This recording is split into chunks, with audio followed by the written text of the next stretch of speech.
Hi, I'm Simon and welcome back to another vlog. I know it's been quite a while since I uploaded my last one, more than a month in fact, but I've been just a bit too busy for making as much YouTube content as I would like to have done.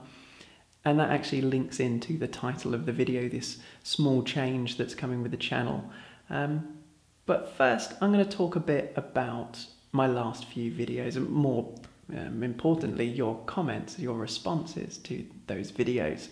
So, starting with my last vlog, those of you that saw it will remember that I picked up a Nintendo DS Lite for £25, including 2 brain training games. And I have to admit, I've been having a fantastic time playing it, and a lot of that is down to you guys. Because in that last vlog, I posed the question, what are the best games, what are the must-have games for this system? And many of you, some of you who I'd never even heard from before, had left comments telling me the games that I really needed to buy, and some of those I've managed to pick up. Although, obviously, as with most systems, the best games tend to be more expensive, and I haven't paid more than £5 for a single title yet. And well, I've found some gems and I've really enjoyed using it. The whole experience of playing on the DS is something that I clearly been missing out on. I mean, I don't know why, but I think I dismissed this system as some kind of kid's toy or something that wouldn't interest me.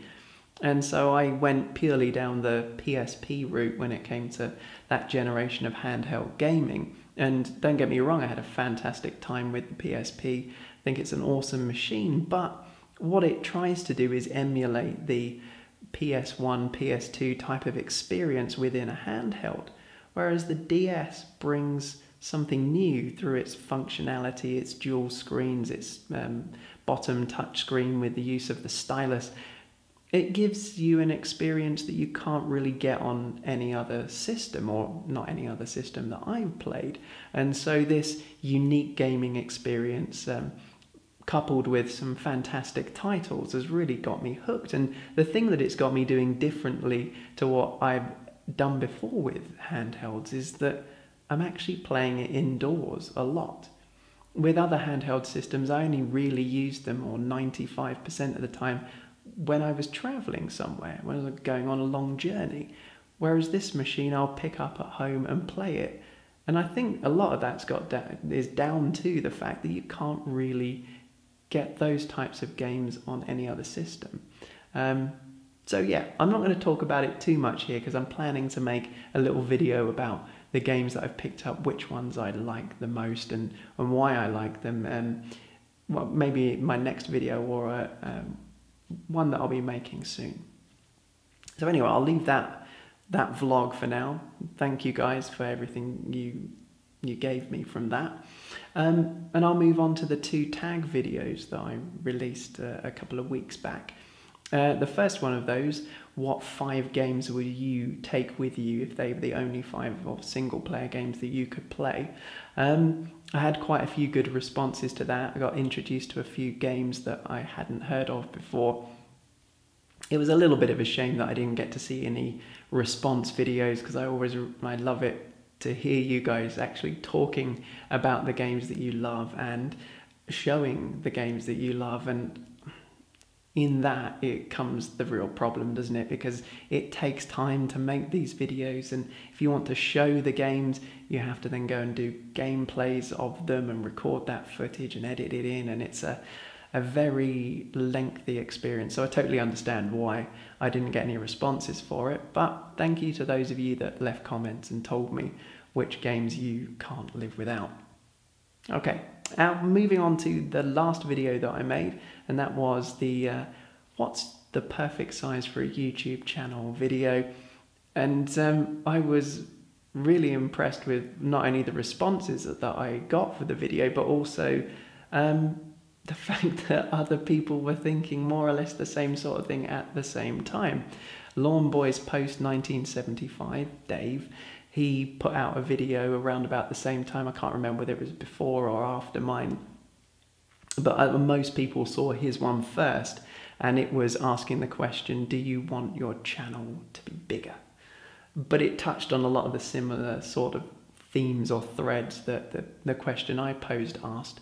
And so although I didn't get any dedicated video responses to that video, although Dave did post his video as a video response, there were lots of people who left video responses to his question. And so as the subject was very similar, I got to hear loads of cool answers and also read the comments on his video, read the comments that you guys left on mine. And also Steve Benway in his 7,000 subscriber special was talking about a very similar subject himself and kind of responding in a way that I was really looking for. I was looking and hoping that some of the larger channels would let me know what the experience is like of having thousands of subscribers, hundreds of comments to respond to, whether it improves over time as the channel grows or whether it becomes a real a hardship, a chore, working through all of these responses. And it was really great to hear. I mean, if you're watching, Steve, it was really great to hear your response to that question, and thank you for going into it in so much depth. It was exactly what I was looking for in response. But thank you to everyone else who responded to it, those of you that have got your own channels, those of you that don't, and talking about the kind of interaction that you like. A lot of people said they like to subscribe to the smaller channels because they're guaranteed interaction, and yeah, I agree. A lot of the channels I'm subscribed to are smaller channels, that the kind of channels that respond to you when you put a comment on their video. Although I suppose I think of things, a lot of the channels I'm subscribed to, I think of them there as like the group of channel, mostly gaming things, that are the channels that I would interact with. But then there's other channels that are more like reference channels, channels that I wouldn't necessarily make any effort to contact the creator of those videos, but I watch them as purely education, learning about how to use cameras, things about lighting, about editing, and all sorts of other different subjects. So yeah, and as to the question, what's the perfect size? Many people had come to the conclusion of this kind of magic figure of 1,000 subscribers, or as I was thinking of it, more like 1,000 regular viewers.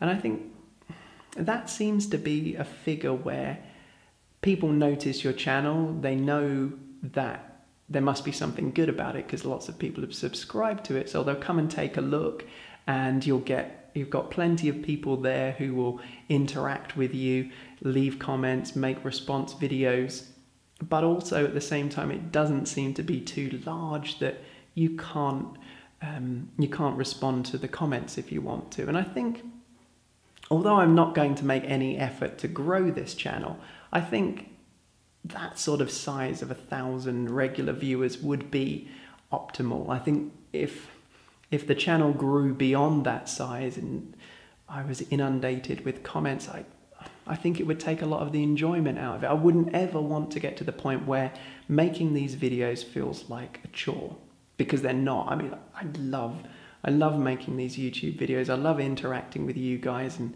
hearing what you have to say about video games, sharing my ideas about them.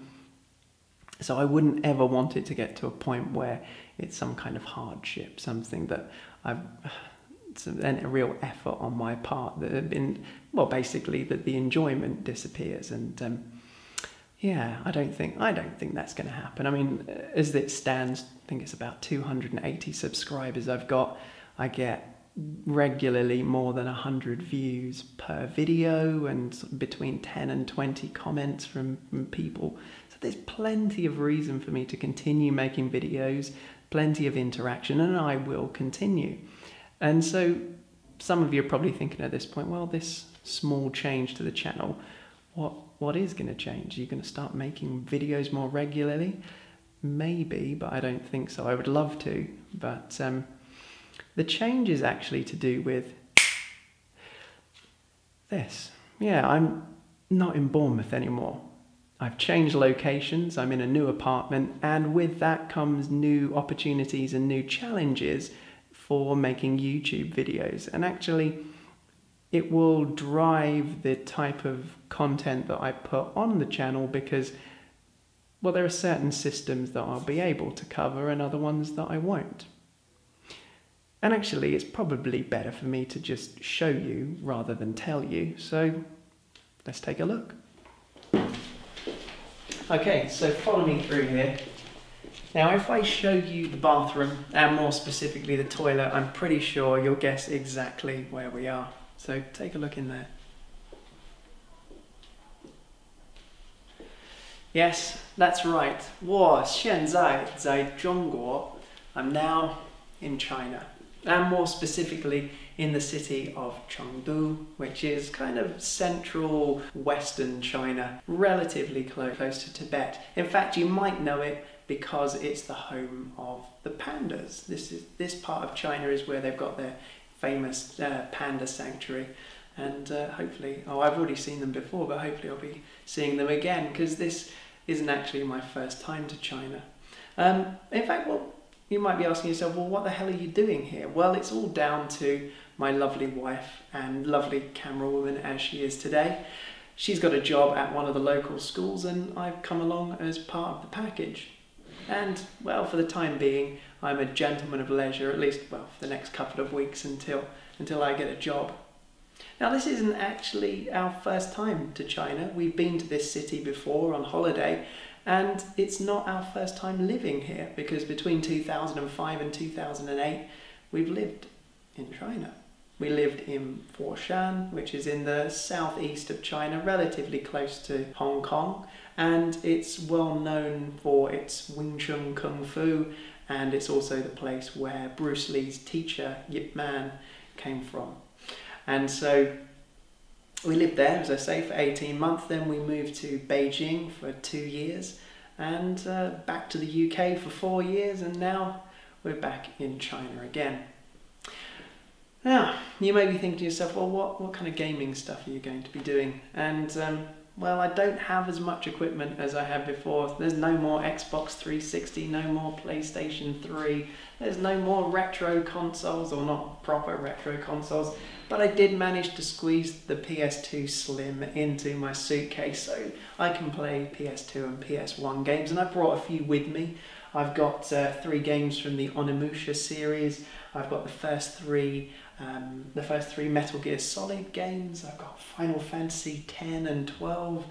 And I've got Okami that I'm really looking forward to playing through as well. So I've got plenty of stuff on that format to keep me going. I've also brought with me a couple of handhelds. I've got obviously the Nintendo DS Lite that, as I mentioned earlier, I picked up a few weeks ago.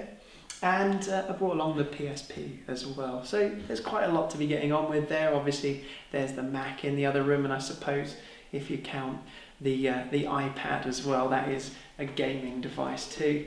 So I will be making videos on different games from all of these systems over the next weeks and months. Now, I've also got a Toshiba CRT television to play on, and I've got to admit it's really great to be getting back and using a CRT again. Obviously I had the 50-inch plasma for a long time, but the picture quality on this television is fantastic. It's got component inputs, and I have to admit that the PlayStation 2 has never looked better. So really, really pleased to be doing some gaming on that. Maybe at some point in the future, if we decide to stay for a couple of years and I get a well-paid job, I might get another LCD or plasma television to put up on the wall there, but no definite plans for that as yet. But we do have quite a bit of room here. We've got more than enough room to swing a cat. Unfortunately, we didn't get to bring our blue-eyed boy with us. It's not that we couldn't have imported him, it's just that Emma's company got her the wrong visa, and so we had to leave him at home with my sister. So we get to see him on Skype every now and again, but it's not the same as having him here. But hopefully when Emma's got the correct visa in a couple of months' time, she'll be going back and picking him up and bringing him out here. So we'll be a happy little family again. Just show you a couple more things. Now, I know I said we've got the squat pot, but luckily in the master bedroom there is there's another ensuite toilet in there, and it's a Western toilet, so thankfully I don't have to endure the squat pot on a daily basis. We've also got a third bedroom, which at the moment is just a junk room. It's ironic really that I've finally got the room to have my own games room and enough room to have an arcade machine, but I can't really buy one as I wouldn't be able to take it back to the UK, and I don't really have the money to be spending on that kind of thing at the moment. So there we have it, a new apartment, a new life in a new country, and new challenges that are going to face me putting this channel out. The first of which is probably the Great Firewall of China, which I'm sure many of you are aware of. Things like Facebook, YouTube, Twitter, you can't get onto them in China unless you go through a VPN. Obviously I have done because I've uploaded this, but you'll have noticed the quality is not as good. Yeah, those 2 and 3 gigabyte video files in high definition are not going to be things that I'll be trying to upload from here. I mean, even without the VPN, my internet connection at best is 2 megabytes. Download, God knows what it is. Upload, very, very slow. So yeah, well, you're watching this, so you know that I can upload stuff onto YouTube, but it will be shorter and lower definition videos from now on. But I will be keeping with some of the same sorts of things. I'll be doing vlogging videos, talking about the games I've been playing. Maybe not so much things that I've picked up. It's not like I can go to a local car boot sale, or although they have massive computer markets here, there won't be anything retro. After hours of scouring the computer sections of these markets, or the video gaming sections of the markets, the oldest thing I saw was an original Game Boy Advance. I did see a PlayStation 1, a grubby PlayStation 1 in a display case, but I don't think that was working and it wasn't for sale. So yeah, we won't be seeing much in the way of retro things until I get an opportunity to pop over to Hong Kong, which isn't close. It's like going to another country from here. It's a good more than 2-hour flight away. I think it's about 2 hours. So unless I get an opportunity to go to Hong Kong and pick up some things, yeah, there's not really much chance of retro, but I do have access to internet download services like Steam. So yeah, I think as much as I prefer to have the physical copies, I think a lot of my gaming is going to be done through download channels. Also, there are loads of copied games in China, but I don't really like buying copied stuff. And also, all of the games would be on most of the games would be on the PC. I could get a hacked Xbox 360, I suppose, and play games that way, but no, I don't want to. I'm going to stick with the games that I've got. I'm going to download stuff from Steam, and I'm going to bring you some new videos on those, and the titles that I showed you there on the PlayStation 2, the Onimusha series, the Metal Gear Solid series, some Final Fantasy games both on the PS2 and on the DS I'll be playing through and letting you know what I think about them. So I've got some ideas to make some short mini videos about games and giving my opinions on them. Kind of reviews, I suppose. I definitely want to do something on the Portal series. I've just finished Portal 2 on the Mac and absolutely loved it. One of the best games I've ever played. I enjoyed it so much. So I definitely want to do something on that. So you will see lots of little videos from me in the future. Well, I guess it's about time to say goodbye. I've whittled on for too long and this is turning out to be quite a lengthy video. Thank you very much for watching. From my new spare room to wherever you are, this is Simon signing off. Bye bye.